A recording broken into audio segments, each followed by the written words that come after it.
Alright, so I managed to get a little more water running, get some of that debris punched out in that area, and in fact we were short of public sewer. We were making a short vertical drop there, a couple feet from curb face under the street, so I pushed out to the public sewer here. I'll go ahead and drop in to get that lens a little bit cleaner. You know, unfortunately, when you have a situation like this, line is this dirty, at some point the camera just gets too dirty to really get cleaned well, but you'll see here, as soon as you pull out the public sewer, got significant root intrusion. There's a section of clay pipe here, very heavily root intruded.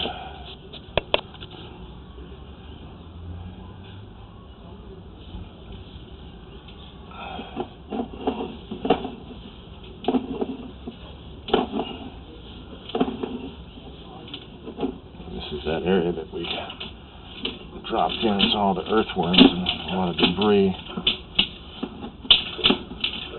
I'm trying to get as good a look as we can. Looks like this section's broken and settled. So come back up through that. See here, we're making this vertical drop. Just too much debris to be clear on what's occurring here.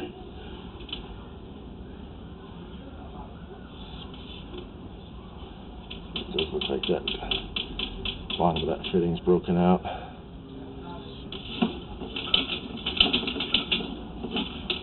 So, let's see the best we can.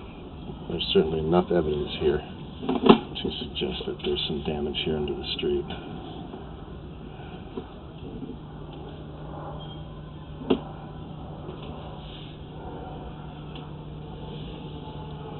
Definitely some cracks in that fitting that makes the drop. You can kind of see along the top of the screen there, there's a crack with roots coming through just around the joint. And then back up to the top of that drop, and now we're in the concrete pipe again, probably all the way back to the front of the property.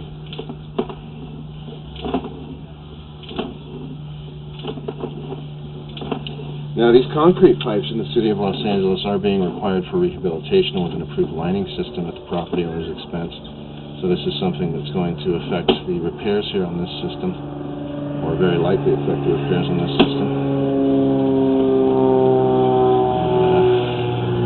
We're going back into the 4-inch clay. A lot of this we did have some difficulty seeing, so we'll go ahead and just take a look at it all the way back to about 40 feet again. Looks pretty clean through here, so and back to about 58 feet, some more significant roots and slow drainage.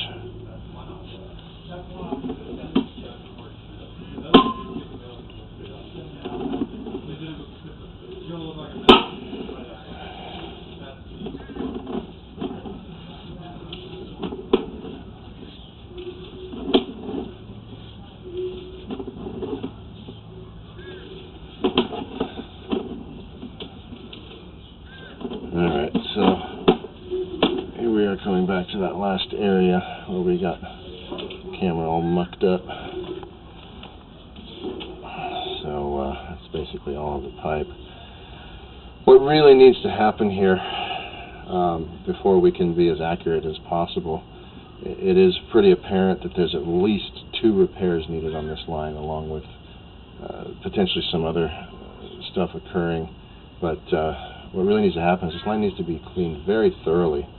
In other words, remove as much of the root intrusion as debris as possible so that we can actually pinpoint the breaks or any other areas that might be broken that we can't see, to provide a final repair estimate, or in our case, a reflection of industry standard repair costs.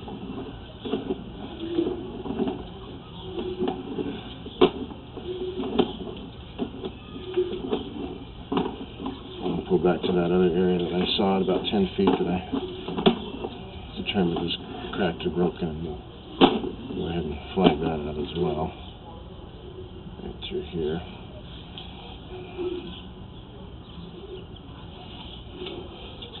So at this point, what we're what we're really looking at is the original clay piping under the structure is recommended to be upgraded to improved piping so that we don't have concerns or situations with not only blockages under the structure that can't be easily reached, but seepage of that older pipe through cracks and joints that could adversely affect the structure itself over time.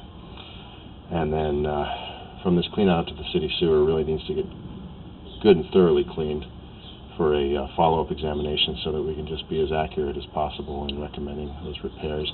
That area out in the street's about 2 or 3 feet from the curb face and about between 8 and 10 feet deep where it makes that vertical drop. In other words, the top of that drop is about 8 feet, dropping down a couple of feet to about 10 and a half feet. So, being able to see the line to see what methods might be available, in other words, if a rehabilitation is possible of that concrete lateral through that point, if nothing's shifted or broken too badly, that might be an option, but without being able to see it clearly, we don't know at this point if excavation is absolutely necessary or if there's other options available. So that's going to be the recommendation for now. A good thorough cleaning of the line, preferably hydrojet cleaning if that can occur to maximize the visibility in the line, but at a minimum a very skilled technician with a snake to get through this line and get as much of the roots as we can so that we can see as much as possible. Alright, so I'm going to go ahead and conclude the video portion of the examination for today. Please do refer to that written report for the final findings and recommendations. This is Mark Harrison with Sewer Line Check Professionals. Thank you very much and have a pleasant day.